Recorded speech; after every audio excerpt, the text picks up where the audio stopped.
Indian ससुराल, American मायका। विमला देवी का छोटा बेटा राघव जो अमेरिका में नौकरी करता था, वहीं पर उसे अंजलि नाम की लड़की से प्यार हो गया। अंजलि थी तो इंडियन, लेकिन शुरू से ही वो अपने पेरेंट्स के साथ अमेरिका में ही रही, इसलिए उसका रहन सहन इंडिया और अमेरिका दोनों का ही मिक्स था। उसकी मम्मी पापा इंडिया से ही बिलोंग करते थे, इसलिए उनकी शादी में भी ज़्यादा कुछ परेशानी नहीं हुई। परिवार के सब लोग तो उनकी शादी से बहुत खुश थे, लेकिन अगर कोई खुश नहीं था तो वो थी राघव की भाभी कोमल। वो क्यों? वो तो आपको आगे ही पता चलेगा, चलिए देखते हैं। देखो तो ज़रा, इस महारानी के घर में आते ही सब लोग कैसे फूल की तरह खिल रहे हैं। मुझे तो ये समझ में नहीं आता, जब ये दोनों अमेरिका में नौकरी कर रहे थे तो इन लोगों को यहाँ पर आने की ज़रूरत क्या थी? अच्छा भला चल रहा था सब कुछ यहाँ पर। ये दोनों यहाँ पर नहीं आते तो ये सारी प्रॉपर्टी मेरी हो जाती, लेकिन अब तो घर का आधा हिस्सा इनको ही मिल जाएगा। मुझे कुछ भी करके इन्हें यहाँ से वापस भेजना होगा। मम्मी जी को कुछ तो पट्टी पढ़ानी होगी, जिससे मम्मी जी खुद ही इसे यहाँ से वापस भेज दे। बेटा, जब से तुम यहाँ पर आई हो ना, तब से हम तुम्हारे हाथ का कुछ खा ही नहीं पाए। इतने दिनों से घर में मेहमानों का ही आना जाना लगा हुआ था। इतने दिन बाद समय मिला है तो आज तुम सबके लिए अपने हाथों से अपनी पहली रसोई बनाओ। मेरी बड़ी बहू तो बहुत अच्छा खाना बनाती है, अब मैं भी तो देखूं छोटी बहू को भी उतना अच्छा खाना बनाना आता है कि नहीं। अरे मम्मी, आप अंजलि को कम मत समझो। अगर एक बार आपने अंजलि के हाथ का खाना खा लिया ना, तो अपनी उंगलियां चाटती रह जाओगी। अच्छा, अब ये तो खाना खाने के बाद ही पता चलेगा बेटा। अंजलि किचन में सबके लिए अपनी पहली रसोई बनाने के लिए चली जाती है। ओफो, मुझे तो इंडियन कुछ बनाना आता ही नहीं। बस बर्गर पिज़्ज़ा बनाना आता है, वही बनाना पड़ेगा। पता नहीं सबको पसंद आएगा कि नहीं। अंजलि सभी के लिए सैंडविच, बर्गर और पिज़्ज़ा बनाकर तैयार करती है और कोल्ड ड्रिंक के साथ सारा खाना टेबल पर सर्व करती है। वाह चाची, ये पिज़्ज़ा तो आपने बहुत टेस्टी बनाया है। मैं मम्मी को इतनी बार पिज़्ज़ा बनाने के लिए कहता हूँ, लेकिन मम्मी तो मुझे थोड़ी सी पिज़्ज़ा सॉस और चीज़ डालकर दे देती है। अच्छा हुआ आप और चाची यहाँ पर आ गए। अब मेरा जब भी पिज़्ज़ा खाने का मन करेगा, मैं आपसे ही पिज़्ज़ा बनवा कर खाऊंगा। घर की रोटी सब्जी तुझसे खाई नहीं जाती ना, जब देखो तब बाहर का अचर कचर खाना है। कोई जरूरत नहीं है इसके लिए ये सब बनाने की। बहू, विदेशी तो विदेशी, लेकिन अपनी पहली रसोई तुमने बहुत ही अच्छी बनाई।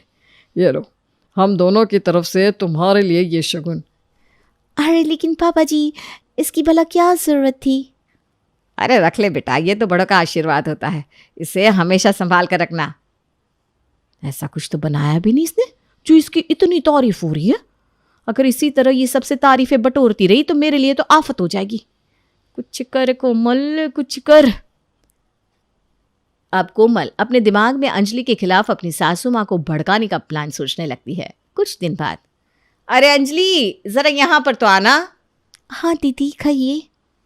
आज उठने में ना मुझे ज़रा देर हो गई है। मुझे अभी दक्ष का लंच बॉक्स भी बनाना है और इनका खाना भी पैक करना है। तुम एक बार दक्ष के लिए आलू की सब्जी बना दोगी क्या? मैंने इनके लिए टिंडे की सब्जी बनाई थी, दक्ष उसे लेकर जाने के लिए मना कर रहा है। अरे दीदी, मैं दक्ष के लिए सैंडविच बना देती हूँ।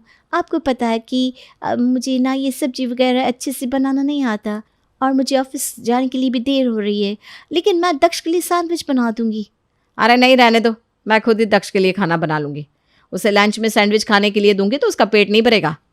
नहीं नहीं दीदी, मैं उसके लिए 2 सैंडविच बना दूँगी। अरे नहीं, ज़्यादा ब्रेड खाएगा तो उसका पेट खराब हो जाएगा। तुम्हें ऑफिस के लिए देर हो रही है ना, जाओ ऑफिस जाओ, मैं देख लूँगी।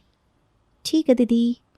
अंजलि बिना ज़्यादा कुछ सोचे सीधे स्वभाव से वहाँ से चली जाती है, लेकिन उसके वहाँ से जाते ही, ये ले बेटा, आज मैं तेरा लंच नहीं बना पाई, तू ये पैसे ले जा और स्कूल की कैंटीन से कुछ अच्छा सा खरीद कर खा लियो। अरे वाह मम्मी, मैं तो आपसे जब भी कैंटीन से कुछ खाने के लिए पैसे मांगता हूँ, आप कभी पैसे नहीं देती। आज बिना मांगे ही पैसे दे रही हो और खुद कह रही हो मैं कैंटीन से कुछ खा लूँ। हाँ बहू, तो दक्ष को कैंटीन से खाने के लिए क्यों कह रही है? आज तूने उसका खाना नहीं बनाया क्या? नहीं मम्मी जी, आज सुबह सर में बहुत तेज़ दर्द हो रहा था और मुझे उठने में देर हो गई। इनके लिए जल्दी जल्दी टिंडे की सब्जी बनाई, लेकिन दक्ष टिंडे की सब्जी खाता नहीं ना। जब भी इसके टिफ़िन में टिंडे की सब्जी रखती हूँ तो बिना खाना खाए वापस आ जाता है। अभी सब्जी बनाने का टाइम नहीं है, इसलिए इसे कैंटीन से खाने के लिए पैसे दे रही हूँ। अरे बहू, अगर तेरी तबीयत खराब थी तो अंजलि बहू को सब्जी बनाने के लिए कह देती। छोड़िए ना मम्मी जी, बस अब क्या बोलूँ। ये ले बेटा पैसे और ध्यान से स्कूल जाना। Okay mummy. अरे बहू क्या बात है, तू मुझे कुछ परेशान सी लग रही है। आज तक तूने मुझसे कोई बात नहीं छुपाई, तो अब क्यों छुपा रही है? कुछ भी आपसे छुपा नहीं है मम्मी जी।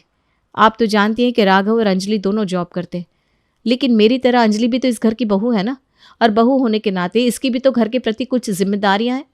आज मैंने उसे दक्ष के लिए सब्जी बनाने को बोला तो उसने साफ बोल दिया मुझे ऑफिस जाने में देर हो रही है और मैं कोई सब्जी वब्जी नहीं बना सकती। वो दोनों तो अपना खाना पीना बाहर ही करते हैं, लेकिन परिवार में रहने के बाद इंसान की कुछ जिम्मेदारियां भी तो होती है। बात तो बिल्कुल ठीक कह रही है बेटा, चल परेशान मत हो, इस बारे में मैं अंजलि बहू से बात करूंगी। नहीं नहीं मम्मी जी, रहने दीजिए आप, वरना वो सोचेगी कि मैं आपको उसके खिलाफ भड़काती रहती हूँ। और सच बताऊं तो जिसे समझना होता है ना वो खुद ही समझ जाता है, उसे किसी के कहने पर की ज़रूरत नहीं पड़ती। खैर मेरे सर में ना बहुत दर्द हो रहा है मम्मी जी, मैं अपने कमरे में आराम करने जा रही हूँ। मैंने आपके और पापा जी के लिए नाश्ता बनाकर टेबल पर लगा दिया है। अच्छा ठीक है बहू, तू जाकर आराम कर ले। शर्म आनी चाहिए अंजलि बहू को, नौकरी करती है तो इसका मतलब ये थोड़ी ना है कि घर की सारी जिम्मेदारियाँ ही भूल जाएगी। तेरी इतनी तबीयत खराब होने के बावजूद भी तूने सारा काम किया। कोई बात नहीं मम्मी जी। कोमल अपनी सास के मुंह से अंजलि की बुराई सुनकर अंदर ही अंदर बहुत खुश होती है और खुश होती हुई अपने कमरे में चली जाती है। चलो मम्मी जी के मन में उसके लिए एक बीज तो बो दिया। अब हर रोज़ इस बीज से पौधा उगाने के लिए इसके अंदर थोड़ा थोड़ा पानी डालना पड़ेगा। कुछ दिन बाद, अंजलि बहू आज शाम को तुम्हारी मामी जी घर पर आ रही हैं, तो आज तुम ऑफिस से छुट्टी ले लो। लेकिन मम्मी जी आज तो ऑफिस में मेरी बहुत इंपॉर्टेंट मीटिंग है, लेकिन फिर भी मैं हाफ डे लेकर घर आ जाऊंगी। अरे नहीं नहीं, चाहे कुछ भी हो लेकिन आज छुट्टी लेनी ही पड़ेगी। अरे घर पर मेहमान आ रहे हैं तो घर की अच्छी तरह साफ सफाई करनी पड़ेगी, और कई लोगों का खाना भी बनाना है, तो दोपहर से ही कुछ चीज़ें बनाने की तैयारी शुरू करनी पड़ेगी। अब कोमल बहू अकेले क्या क्या करेगी, तुम आज छुट्टी ले लो। लेकिन क्या है, जब से यहाँ आई हो बस हर रोज़ ऑफिस चली जाती हो। घर के सारे काम की जिम्मेदारी सिर्फ कोमल बहू की थोड़ी ना है। हर रोज़ नहीं तो कम से कम कभी कभी तो तुम्हें काम में उसका हाथ बटाना चाहिए। अब आप भी सोच रहे होंगे कि कहीं ना कहीं विमला देवी ठीक ही तो कह रही है, लेकिन असल बात तो ये थी कि अंजलि साफ सफाई और किचन की बहुत सारे कामों में कोमल का हाथ बटाती थी, लेकिन कोमल इतनी चतुराई से उससे काम करवाती थी कि वो बातें किसी को घर में पता ही नहीं चल पाती थी। हे भगवान, अगर इसने अभी सबके सामने बोल दिया कि घर के काम में मेरी मदद करती है तो मेरा तो भांडा ही फूट जाएगा। बोल, अब कुछ बोल क्यों नहीं रही है? घर के काम को लेकर तेरी कोई जिम्मेदारी है कि नहीं?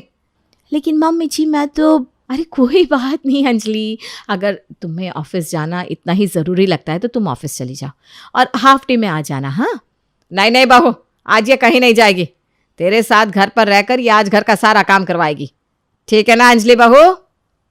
जी माँ जी।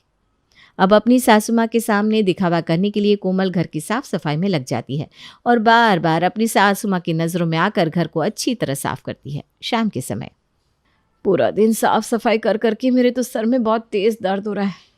मम्मी जी आज मैं खाना बनाने की जिम्मेदारी अंजलि को दे दूँ क्या? अरे क्यों नहीं बेटा, वैसे भी आज तक जब भी घर पर मेहमान आए तो सबके लिए खाना तूने ही बनाया है। एक बार अगर वो मेहमानों के लिए खाना बना देगी तो क्या हो जाएगा। अंजलि बहू, अंजलि बहू। अंजलि जल्दी से वहाँ पर आती है। जी मम्मी जी। बेटा मैं चाहती हूँ कि आज तू सब मेहमानों के लिए खाना बना। तुम्हारी मामी जी ने कोमल बहू के हाथ का खाना तो कई बार खाया है, तो इस बार उनके लिए खाना तुम ही बना लो। वैसे भी कोमल बहू की तबीयत ज़रा ठीक नहीं है तो खाना तुम्हें ही बनाना पड़ेगा। लेकिन मम्मी जी आपको पता है मुझे इंडियन खाना अच्छी तरह बनाना नहीं आता, मैं अकेले सबके लिए अच्छा खाना नहीं बना पाऊँगी।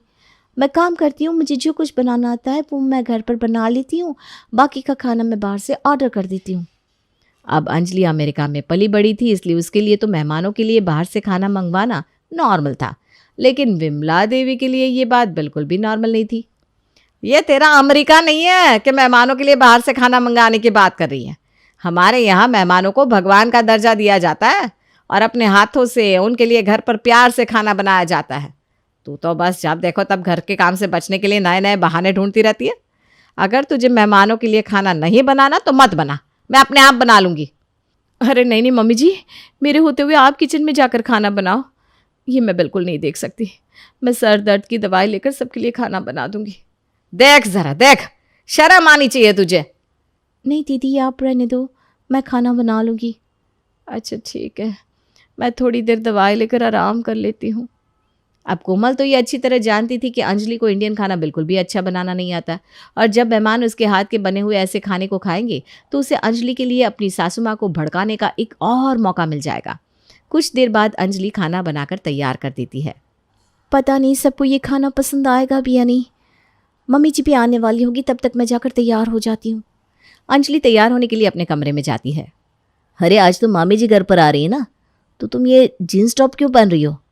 आज तुम साड़ी पहन लो, वरना मम्मी गुस्सा करेंगी। पहननी तो मुझे साड़ी थी, लेकिन उस दिन जब मैं अपनी रेड वाली साड़ी प्रेस कर रही थी तो वो जल गई, और मेरी ग्रीन वाली साड़ी ड्राई क्लीनर के पास है। अब जानते हो कि मेरे पास सिर्फ 2 ही साड़ियाँ हैं, अब जो कपड़े हैं वही पहनने पड़ेंगे ना। अच्छा ठीक है। कुछ देर बाद उनकी मामी जी घर पर आती है और अंजलि सबके लिए टेबल पर खाना सर्व करती है। वैसे छोटी बहू दिखने में तो बहुत सुंदर है, लेकिन कपड़े पहनने का रहन सहन लगता है सीखा नहीं है अभी तक हमारे वाला। अभी भी अमेरिका वाली ही आदत अपनाई हुई है बहू ने।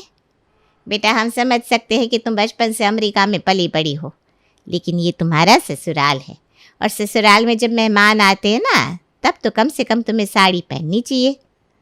वो मामी जी, अरे कोई बात नहीं ना मामी जी, अभी इसकी शादी को टाइम कितना हुआ है, धीरे धीरे सीख जाएगी। वैसे आज सारा खाना अंजलि ने ही बनाकर तैयार किया है। जल्दी से खाना शुरू कर देते हैं, वरना खाना ठंडा हो जाएगा। सबको सर्व कर दो ना अंजलि। जी दीदी। अंजलि सभी की प्लेट में खाना सर्व करती है, लेकिन जैसे ही सब लोग खाना खाते हैं, छी छी छी, ये कैसा खाना बनाया है बहू तुमने? माना कि तुम बचपन से अमेरिका में पली बड़ी हो, लेकिन तुम्हारे घर वाले तो हिंदुस्तानी हैं।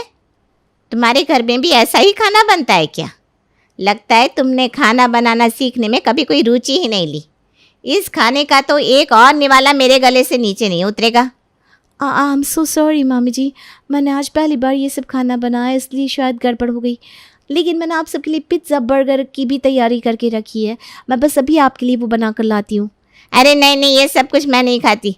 और तुम्हारी शादी को इतना समय हो गया, अगर तुम खाना बनाना सीखना चाहती तो अब तक कोमल बहू से सीख लेती। घर पर जब भी मेहमान आएंगे तो क्या उन्हें हमेशा ये पिज़्ज़ा बर्गर खिलाती रहोगी? इससे अच्छा होता तुम ही ने सबके लिए खाना बना लिया होता कोमल बहू। कोई बात नहीं मामी जी, आप परेशान मत होइए, मैं अभी सबके लिए खाना बना कर लाती हूँ। कोमल ने खाने की आधे से ज़्यादा तैयारी करके पहले से ही रखी थी। वो जल्दी से किचन में जाती है और सबके लिए खाना बना कर ले आती है। अगले दिन मामी जी भी अपने घर चली जाती हैं और अंजलि भी अपने ऑफिस। तभी पीछे से कोमल अपनी सासू माँ के पास जाती है। मम्मी जी, आपको नहीं लगता कि अंजलि सिर्फ राघव के साथ इसलिए यहाँ पर आई है कि शादी के बाद उसके ऊपर काम की जिम्मेदारी ना पड़े? अमेरिका में रहती तो शादी के बाद उसे घर की जिम्मेदारियाँ सब कुछ संभालना पड़ता। अब घर संभालने के लिए तो यहाँ पर मैं हूँ। देखिए, या तो अब अंजलि को कहिए कि वो अपनी नौकरी छोड़कर मेरे साथ घर संभाले, या फिर अमेरिका चली जाए, क्योंकि मैं तो अकेले घर की सारी जिम्मेदारी नहीं उठा सकती। मैं तेरी बात समझ रही हूँ बेटा, लेकिन ना तो मैं उसे नौकरी छोड़ने के लिए कह सकती हूँ और ना ही अमेरिका वापस जाने के लिए, क्योंकि अगर वो अमेरिका वापस जाएगी तो उसके साथ राघव भी अमेरिका चला जाएगा, और मैं नहीं चाहती कि मेरा बेटा फिर से मुझसे दूर चला जाए।